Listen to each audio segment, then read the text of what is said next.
Hello guys, welcome to my channel.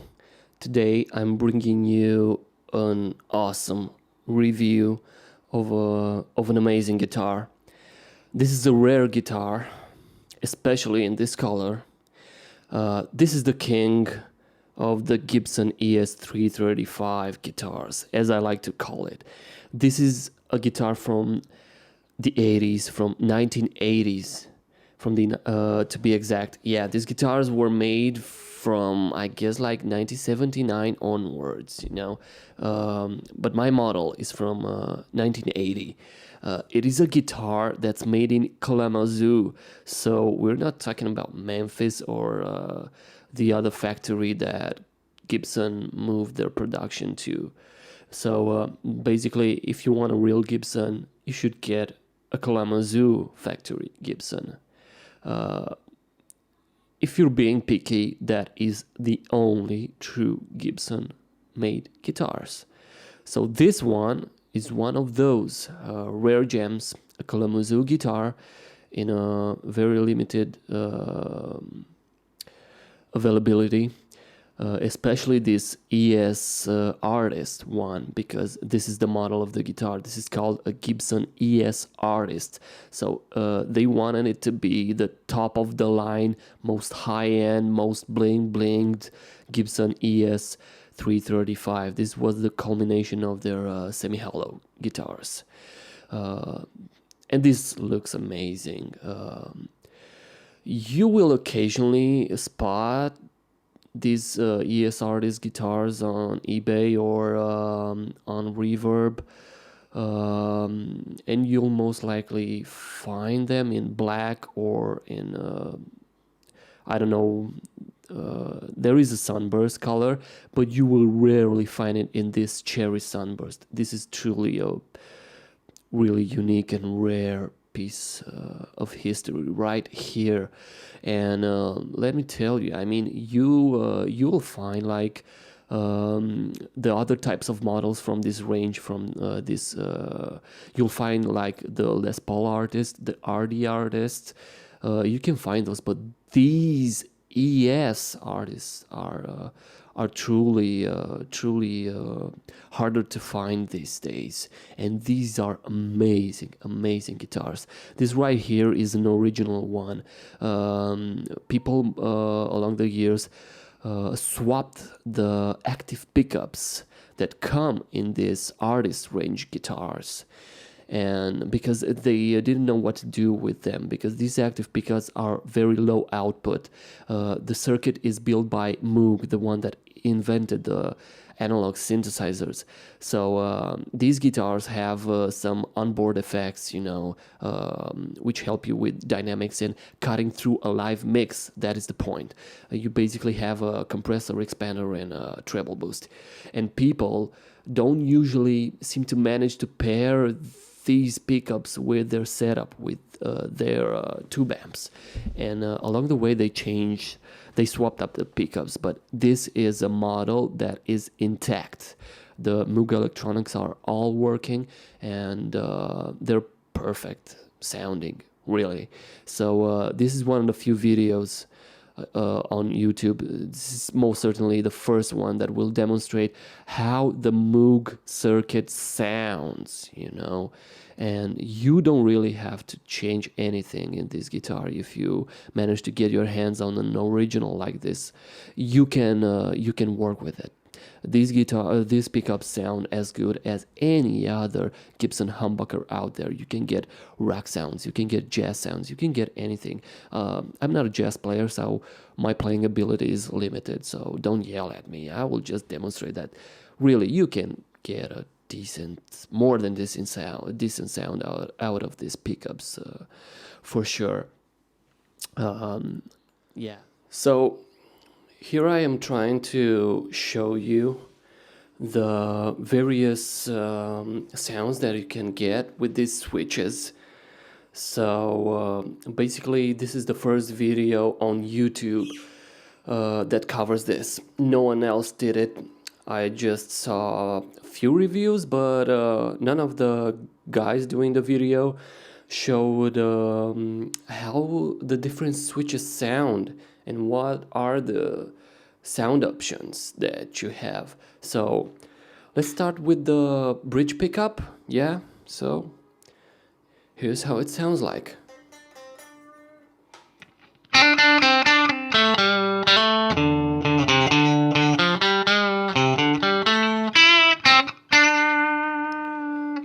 Here's how the neck pickup sounds.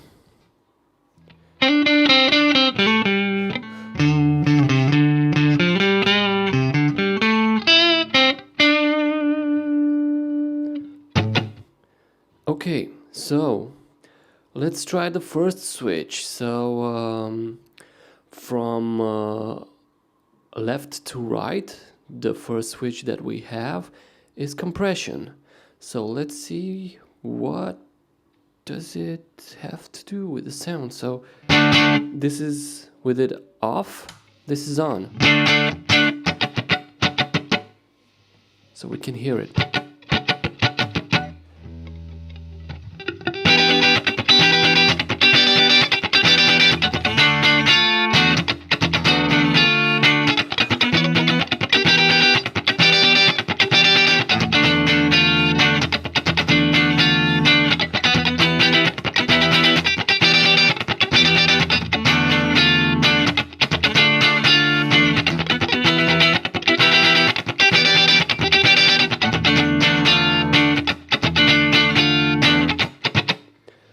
So you heard it.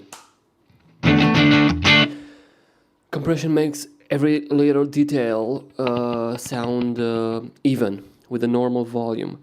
So the next switch to the right is the exciter or expander. I guess it is exciter because it brings up your lows and your highs. I guess this is their explanation for it.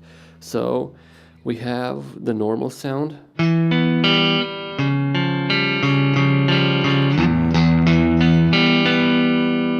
Here it is with the exciter on.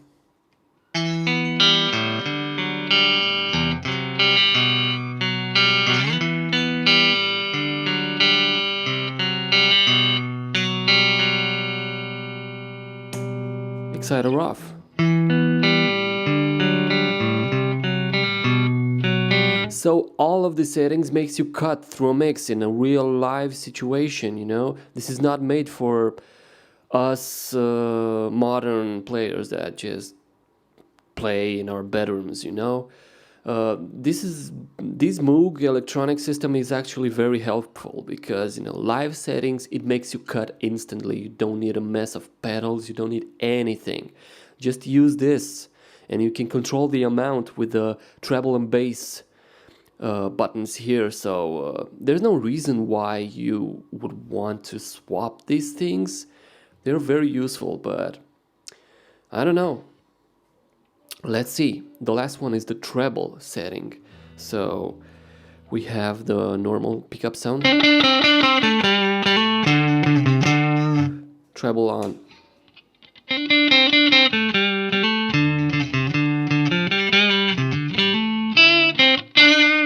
So it makes you cut no matter what, you're gonna stand out in a mix, you know.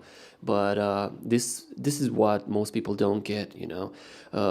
It's a bit of pain in the ass if you're using a real tube amp because these pickups are very low output to make possible all those switches, all those effects, you know.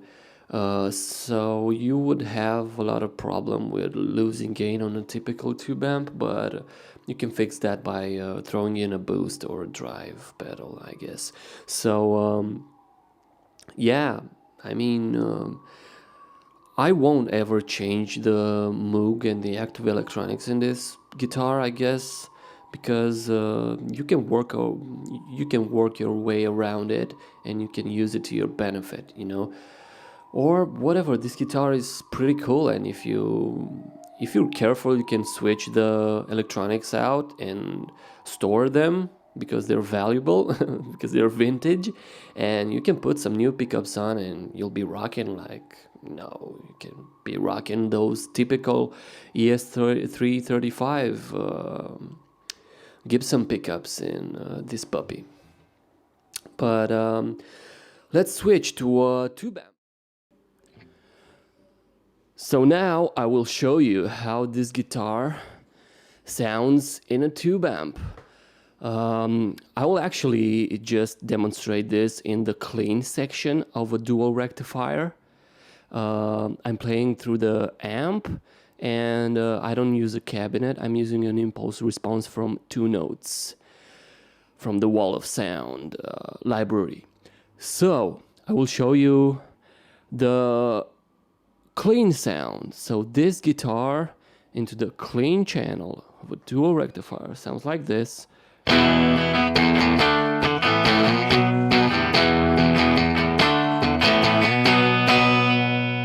So this is the bridge pickup. And now I want to show you how it sounds with a drive pedal. You can make it sound amazing. So with this drive pedal, it basically sounds like a classic Marshall, straight up.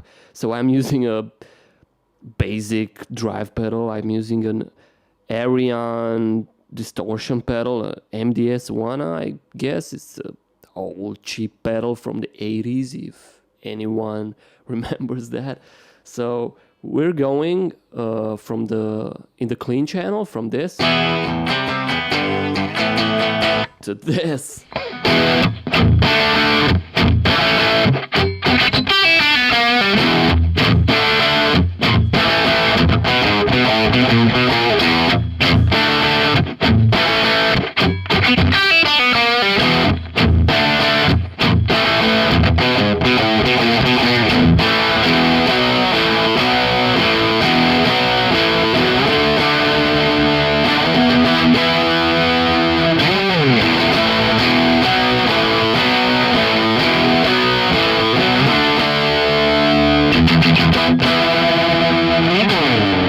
How's that for a great sound? I tell you, you can do work with these active pickups. You can work your way around it. You don't need to change these Moog electronics, man. They sound amazing. If you know what you're doing, you can get by and get a huge range of sounds. And you can also cut when you need to in the live settings with these tone controls. I love it, you know. I will never get rid of this guitar. I love it so much. And as I said, it's the most in-tune guitar I ever played in my life, and it looks awesome as well. So don't yell at me because I don't play the songs correctly. I avoid playing them correctly due to copyright issues, you know. So yeah, let's hear it one more time.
So the guitar is a arched maple, highly figured wood. You know, these cherry sandburst ones are really beautiful. The neck is a 3-piece neck with beautiful flame on the back. This is really not your boring Gibson back lacquer. You know, you get a beautiful beautiful flame on both the top and the back of the guitar. Really, I find most Gibsons boring, but this has all the bling blings you would want from a, I don't know, from a custom shop Gibson. Really, I love the inlay of the headstock. I think it's one of the best headstocks Gibson ever put out. I love the triple binding on it. It has all the bling bling that you would want from a high-end Gibson, really. And you can find these vintage guitars for like no money. I mean, we're talking vintage guitars here. This is a 1980 guitar, and you can buy this for like $2,000 or 2,000 euros. Even less than that if it's a poor condition. I mean, this is entry-level vintage here, and should it be? Really? I mean, grab one while you still can, man. These are like the highest end guitars you can put your hands on for little money right now. I'm so happy that I got mine, you know, and I will probably never sell it because it will be the coolest guitar out there, to be honest. And again, we're talking about a Kalamazoo made vintage Gibson. How about that?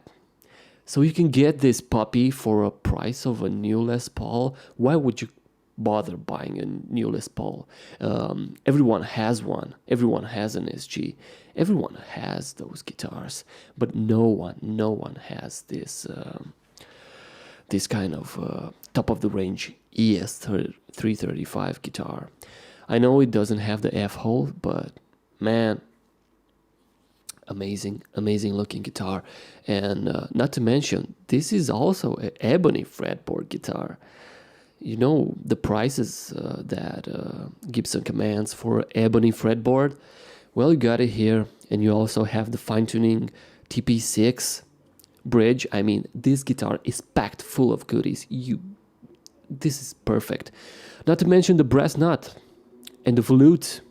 This is a perfect design for Gibson. Gibson are known to have really faulty guitars, headstock that break. Well, guess what? You don't have any of that problem with this model. You have a volute, you have a great ebony fingerboard, which is the best fingerboard ever in any guitar, period. You have the brass nut, which is a perfect nut. You don't have any tuning problems with the brass nut. You don't need no maintenance. Brass nuts are the best. Practically your strings sound as the same. When you fret a note, it also sounds like your open note. When you have a bone nut, your open note, your open string won't sound the same as your fretted note. So Gibson rarely put out a good design for their guitars, but they really nailed it with this Artist series of guitars. So, man, really, you want a great guitar? Get this. Find yourself an ES Artist. I cannot recommend it enough, you know. Yeah, I guess you enjoyed this review of a rare Gibson. It is one of the rarest guitars that are not really covered in depth right now on YouTube. So I guess you really got off watching some new stuff on my channel. Please subscribe, because I will have more interesting stuff in the future for you to review. I like sleeper guitars. I like rare guitars and quality guitars that most people don't know about. So I guess I will concentrate on making these videos, this kind of videos, if I can, in the future. So get yourself a original, amazing sleeper Gibson while you can. Bye, people.